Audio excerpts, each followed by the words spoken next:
Hubungan dengan negara-negara lain sering disebut dengan hubungan luar negeri. Hubungan luar negeri bila melibatkan dua negara disebut dengan hubungan bilateral. Sebagai contoh, hubungan kerjasama dalam bidang pendidikan antara Indonesia dengan Singapura. Sementara, hubungan luar negeri yang melibatkan banyak negara disebut dengan hubungan multilateral. Sebagai contoh, kerjasama negara-negara di kawasan Asia Tenggara melalui ASEAN. Hubungan suatu negara dengan negara lain tidak selalu mulus, terkadang mengalami ketegangan atau perselisihan karena terjadi benturan kepentingan. Kadang, dalam konflik yang terjadi akibat benturan kepentingan antar negara, ada pihak yang meminta swaka politik. Apa itu swaka politik?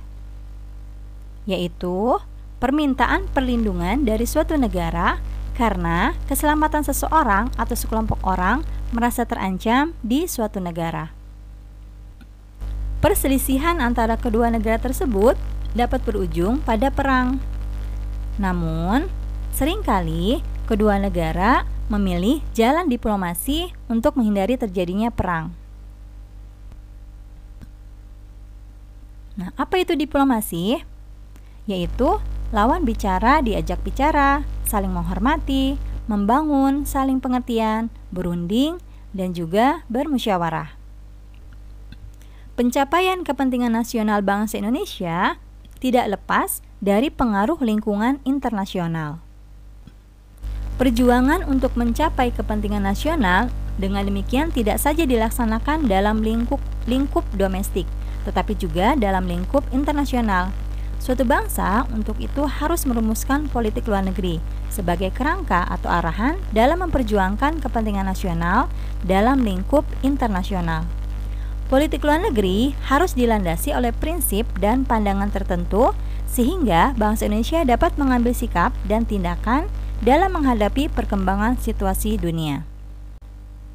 Nah, landasan luar negeri Indonesia yang pertama adalah Pancasila dan yang kedua Undang-Undang Dasar 1945. Pancasila merupakan landasan ideal, sedangkan UUD 45 merupakan landasan konstitusional. Pelaksanaan kebijakan luar negeri bangsa Indonesia memiliki prinsip bebas aktif. Pemikiran tentang prinsip politik luar negeri bebas aktif itu berasal dari Dr. Andes Muhammad Hatta. Prinsip tersebut disampaikan pertama kali dalam rapat KNIP atau Komite Nasional Indonesia Pusat, yaitu di Yogyakarta pada tanggal 2 September 1948. Prinsip ini lahir karena pada saat itu terjadi perang dingin. Negara-negara di dunia terbelah menjadi dua blok dengan dua pemikiran berbeda, antara blok barat dan blok timur. Bung Hatta tidak ingin Indonesia mengikuti salah satu blok tersebut. Itulah mengapa Indonesia memiliki prinsip politik luar negeri bebas aktif. Bebas berarti Indonesia tidak terikat oleh suatu ideologi atau politik dari negara manapun. Indonesia bebas untuk berhubungan dengan negara manapun.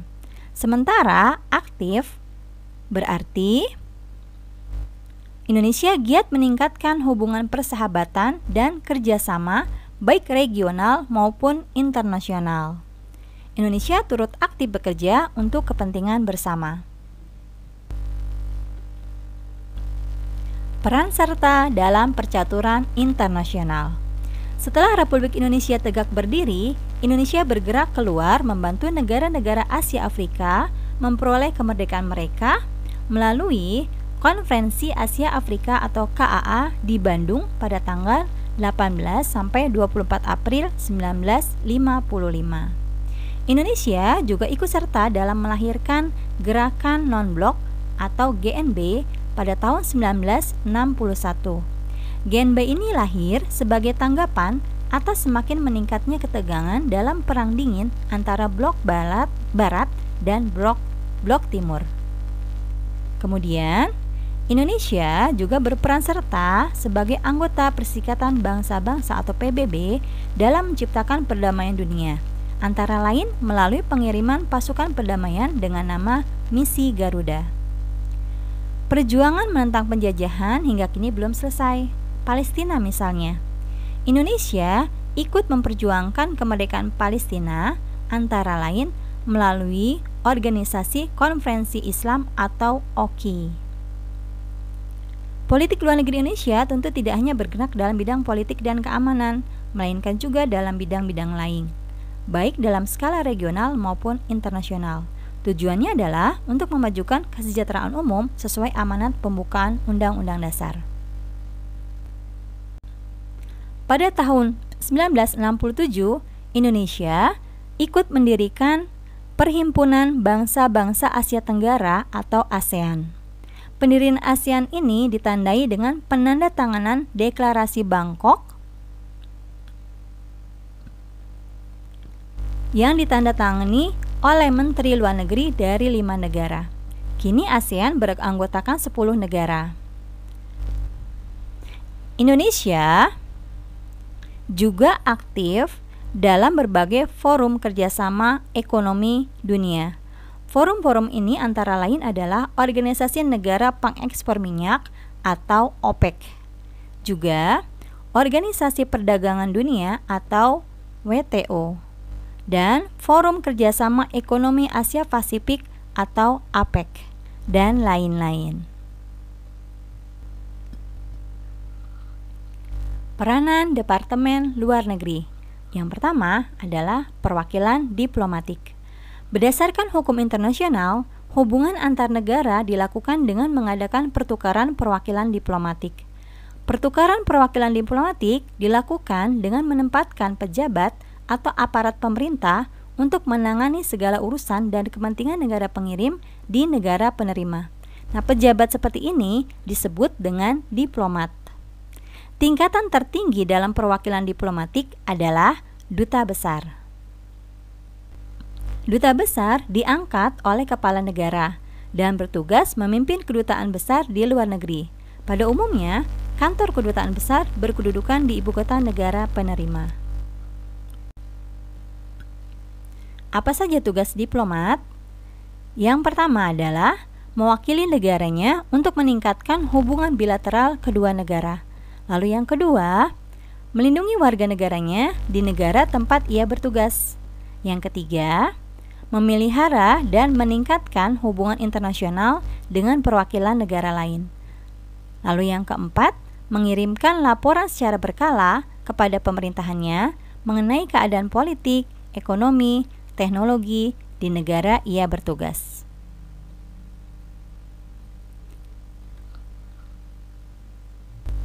Sesuai dengan hukum internasional, seorang diplomat atau duta besar memiliki kekebalan diplomatik secara penuh. Kekebalan diplomatik seorang diplomat atau duta besar antara lain: yang pertama, memiliki kebebasan dari jangkauan hukum yang berlaku di negara penerima. Lalu yang kedua, memiliki jaminan keamanan terhadap jiwanya, istrinya, anaknya, dan juga hartanya. Lalu yang ketiga, memiliki kebebasan dari penggeledahan terhadap gedung kedutaan dan tempat tinggalnya. Yang keempat, memiliki kebebasan mengadakan komunikasi dengan menggunakan sandi. Yang kelima, memiliki kebebasan membayar pajak. Lalu, memiliki kebebasan mengibarkan bendera negaranya di kedutaan dan tempat tinggalnya. Terakhir, memiliki kebebasan dari pemeriksaan polisi.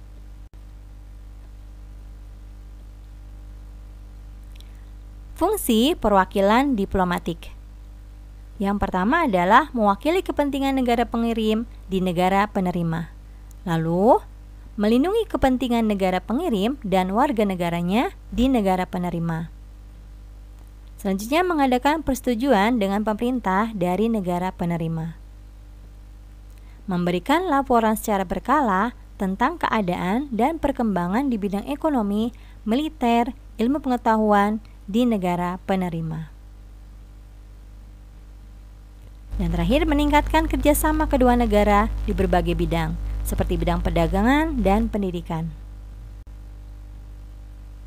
Selanjutnya, kita akan bahas tentang perwakilan konsulat. Fungsi dari perwakilan konsulat. Yang pertama, melindungi kepentingan negara dan warga negara pengirim di negara penerima. Yang kedua, meningkatkan kerjasama kedua negara di berbagai bidang seperti perdagangan dan lain-lain. Lalu yang ketiga, memberikan paspor, visa, dan dokumen perjalanan kepada warga negara penerima yang ingin berkunjung ke negara pengirim. Yang keempat, membantu dan menolong warga negara pengirim di negara penerima. Apa saja hak dan kekebalan dari konsulat? Yang pertama adalah berhubungan langsung dengan negara pengirim. Lalu yang kedua, pembebasan membayar pajak. Yang ketiga, kebebasan surat menyurat resmi dan pengarsipannya. Dan yang keempat, kebebasan untuk tidak hadir dalam sidang pengadilan negara penerima. Nah, apakah kalian dapat membedakan antara perwakilan diplomatik dan konsulat? Sekarang, mari kita lihat apa sih bedanya antara perwakilan diplomatik dan konsulat. Perbedaan perwakilan diplomatik dan perwakilan konsulat. Perwakilan diplomatik kedudukannya di ibu kota negara penerima, sedangkan perwakilan konsulat kedudukannya di kota-kota tertentu. Perwakilan diplomatik kekuasaan dan ruang geraknya seluruh wilayah negara penerima, sedangkan perwakilan konsulat kekuasaan dan ruang geraknya hanya pada kota tempat bertugas. Perwakilan diplomatik hanya satu, sedangkan perwakilan konsulat dapat lebih dari satu.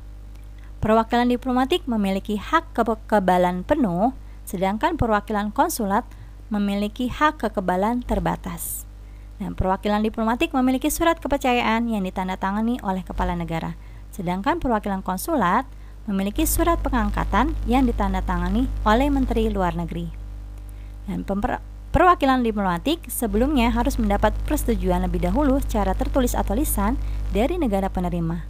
Perwakilan konsulat persetujuannya hanya dari Menteri Luar Negeri negara penerima. Nah, itu adalah perbedaan dari perwakilan diplomatik dan perwakilan konsulat. Nah, ini adalah penutup dari bahasan kita pada hari ini. Oke, semoga kalian dapat memahaminya.